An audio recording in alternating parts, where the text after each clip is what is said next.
VK Mishra present. हमारे channel पर बने रहने के लिए हमारे चैनल को लाल बटन दबा करके सब्सक्राइब करें और साथ में बेल आइकन घंटी दबाएं।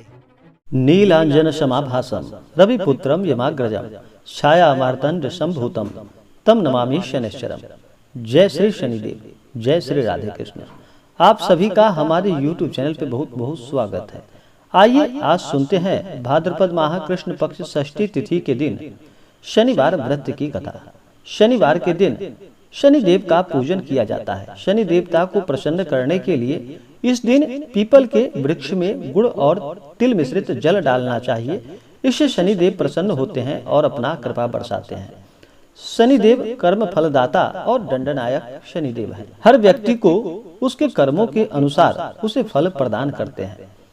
जो भी जातक सच्ची श्रद्धा के साथ शनिवार का व्रत करते हैं या कथा श्रवण करते हैं, शनिदेव की कृपा से सभी प्रकार के सुख और समृद्धि की प्राप्ति होती है तथा शनि की दशा में कभी कोई जीवन में कष्ट नहीं होता है। तो आइए सुनते हैं शनिवार व्रत की कथा। तो बोलिए प्रेम से शनिदेव महाराज की जय। एक समय की बात है कि सभी नवग्रहों में सूर्य, चंद्र, मंगल, बुध, बृहस्पति, शुक्र, शनि, राहु और केतु में विवाद छिड़ गया कि इनमें से सबसे बड़ा कौन है। सभी आपस में लड़ने लगे और कोई निर्णय न होने पर सभी देवराज इंद्र के पास निर्णय कराने के लिए पहुँचे। इंद्रदेव इससे घबरा गए और इस निर्णय को देने में अपनी असमर्थता जताई, परंतु उन्होंने कहा कि इस समय पृथ्वी पर राजा विक्रमादित्य है, जो कि अति न्यायप्रिय है। वे ही इसका निर्णय कर सकते हैं। सभी ग्रह एक साथ राजा विक्रमादित्य के पास पहुँचे और अपना विवाद उनसे बताया, साथ ही निर्णय के लिए कहा। राजा इस समस्या से अति चिंतित हो उठे, क्योंकि वे जानते थे कि जिस किसी को भी छोटा बताया जाए वही कुपित हो उठेगा। तब राजा को एक उपाय सूझा। उन्होंने स्वर्ण, रजत, कांस्य, पीतल, सीसा, रांगा, जस्ता, अभ्रक और लौह से 9 सिंहासन बनवाए और उन्हें इसी कर्म में रख दिया गया। फिर उन सबसे निवेदन किया कि आप सभी अपने अपने सिंहासन पर स्थान ग्रहण कर ले। जो अंतिम सिंहासन पर बैठेगा वही सबसे छोटा होगा। इस अनुसार लौह सिंहासन सबसे बाद में होने के कारण शनिदेव सबसे बाद में बैठे, तो वही सबसे छोटे कहलाए। उन्होंने सोचा कि राजा विक्रमादित्य ने यह जानबूझकर किया है। उन्होंने कुपित होकर राजा से कहा कि तू मुझे नहीं जानता। सूर्य एक राशि में 1 महीना, चंद्रमा 2.25 महीना 2 दिन, मंगल 1.5 महीना, बृहस्पति 13 महीने व बुध और शुक्र 1-1 महीने विचरण करते हैं, परंतु मैं 2.5 से 7.5 साल तक रहता हूँ। बड़े बड़ों का मैंने विनाश किया है। श्री राम की साढ़े साथी आने पर उन्हें वनवास जाना पड़ा। रावण की आने पर उसकी लंका को बंदरों की सेना ने परास्त कर दिया। अब तुम सावधान रहना। ऐसा कहकर शनिदेव कुपित होते हुए वहां से चले गए। अन्य देवता खुशी खुशी चले गए। कुछ समय के बाद राजा की साढ़े साथी आई। तब शनिदेव घोड़ों के सौदागर बनकर वहां आए।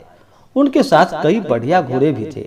राजा ने यह समाचार सुना तो अपने अश्वपाल को अच्छे घोड़े खरीदने की आज्ञा दी और उससे कहा कि अच्छे घोड़े लेकर के और सर्वोत्तम घोड़े लेकर के आना। और फिर अश्वपाल ने उसने अच्छे घोड़े खरीदे व एवं सर्वोत्तम घोड़े को राजा को सवारी हेतु दे दिया। राजा ज्यों ही उस पर बैठा वह घोड़ा सरपट वन की ओर भाग गया। भीषण वन में पहुंचकर वह वहां से अंतर्ध्यान हो गया और राजा भूख प्यास से वहां पर भटकने लगे। तब एक ग्वाले ने उसे पानी पिलाया। राजा ने प्रसन्न होकर उसे अपनी अंगूठी दे दी। वह अंगूठी देकर राजा नगर को चल दिया और वहां अपना नाम उज्जैनी निवासी बीका बताया। वहां के एक सेठ की दुकान में उसने जल इत्यादि पिया और कुछ विश्राम भी किया। भाग्यवश उस दिन सेठ की बड़ी बिक्री हुई। सेठ ने उसे खाना इत्यादि खिलाया और खुश होकर अपने साथ घर ले गया। वहां उसने एक खूंटी पर देखा कि एक हार टंगी हुई है, जिससे कि खूंटी निकल रही थी। थोड़ी देर में पूरा हार गायब था। जब सेठ के आने पर देखा कि हार गायब है तो उसने समझा कि वीका ने ही इसे चुराया है। उसने वीका को कोतवाल के पास पकड़वा दिया। फिर राजा ने उसे चोर समझकर उसके हाथ पैर कटवा दिए। वह चौरंगिया बन गया और नगर के बाहर फेंकवा दिया गया। वहां से एक तेली निकल रहा था, जिसे कि उस पर दया आ गई और उसने वीका को अपनी गाड़ी में बिठा लिया। वह अपनी जीभ से बैलों को हाँकने लगा। उस काल राजा की शनि दशा समाप्त हो गई। वर्षा काल आने पर वह मल्लहार गाने लगा। तब वह जिस नगर में था वहां की राजकुमारी मन भावनी को वह इतना भाया कि उसने मन ही मन प्रण कर लिया कि वह उस राग गाने वाले से ही विवाह करेगी। उसने दासी को उसको ढूंढने के लिए भेजा। दासी ने बताया कि वह एक चौरंगिया है, परंतु राजकुमारी ना मानी और अगले ही दिन उठते ही वह अनशन पर बैठ गई कि विवाह करेगी तो उसी से। उसे बहुत समझाने पर भी वह न मानी, तो राजा ने उस तेली को बुलावा भेजा और विवाह की तैयारी करने को कहा। फिर उसका विवाह राजकुमारी से हो गया। तब एक दिन सोते हुए स्वप्न में शनिदेव ने राजा से कहा कि हे राजा, देखा तुमने, मुझे छोटा बताकर कितना तुमने दुख झेला। तब राजा ने उनसे क्षमा याचना की और प्रार्थना की कि हे शनिदेव, जैसा दुख मुझे दिया है और किसी को ना देना। शनिदेव मान गए और कहा कि जो मेरी कथा और व्रत करता है उसे मेरी दशा का कोई दुख नहीं होता। जो नित्य मेरा ध्यान करेगा और चींटियों को आटा डालेगा उसके सारे मनोरथ पूर्ण होते हैं। साथ ही राजा को हाथ पैर भी वापस दे दिए। प्रातः आंख खुलने पर राजकुमारी ने देखा तो वह उसके आश्चर्य का ठिकाना न रहा। वीका ने उसे बताया कि वह उज्जैन का राजा विक्रमादित्य है। सभी अत्यंत प्रसन्न हुए। सेठ ने जब सुना तो वह पैरों पर आकर गिरकर क्षमा याचना मांगने लगा। राजा ने कहा कि वह तो शनिदेव का कोप था, इसमें किसी का कोई दोष नहीं। सेठ ने फिर भी निवेदन किया कि मुझे शांति तभी मिलेगी जब आप मेरे घर चलकर भोजन ग्रहण करेंगे। सेठ ने अपने घर नाना प्रकार के व्यंजनों से राजा का सत्कार किया। साथ ही सबने देखा कि जो खूंटी हार निगल गई थी वही अब उसे उगल भी रही थी। सेठ ने अनेकों मोहरे देकर राजा का धन्यवाद किया और अपनी कन्या श्री कंबरी से पानी ग्रहण का निवेदन राजा से किया। राजा ने उसे सहर्ष स्वीकार कर लिया। कुछ समय पश्चात राजा अपनी दोनों रानियों को लेकर मनभावनी और श्री कंबरी को सभी उपहार सहित लेकर उज्जैन नगरी की ओर चल पड़े। वहां पुनर्वासियों ने सीमा पर ही उनका स्वागत किया। सारे नगर में दीपमाला हुई। वह सबने खुशी मनाई। फिर राजा ने घोषणा की कि मैंने शनि देव को सबसे छोटा बताया था, जबकि असल में वही सर्वोपरि है। तब से सारे राज्य में शनि देव की पूजा और कथा नियमित रूप से होने लगी।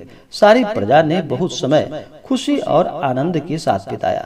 जो कोई शनि देव का इस कथा को सुनता है या पढ़ता है उसके सारे दुख और दरिद्र दूर हो जाते हैं। हे शनिदेव, जिस प्रकार आपने राजा विक्रमादित्य के ऊपर अपना कृपा बरसाया, उन्हें सुख समृद्धि तथा उनके सभी कष्टों को दूर किए। हे शनिदेव, आपका जो भी नाम जप करे, आपका जो भी स्मरण करे, ध्यान करे, चिंतन करे, आपके व्रत का कथा श्रवण करे या आपका व्रत करे, हे शनिदेव, उनके ऊपर अपना सदा कृपा सदैव बनाए रखना। इसी प्रकार से जो भी भक्त सच्ची श्रद्धा के साथ शनिवार के दिन शनिदेव का पूजन करते हैं, व्रत करते हैं, कथा श्रवण करते हैं, शनिदेव की कृपा से सभी प्रकार के सुख और समृद्धि की प्राप्ति होती है। तो बोलिए प्रेम से शनिदेव महाराज की जय।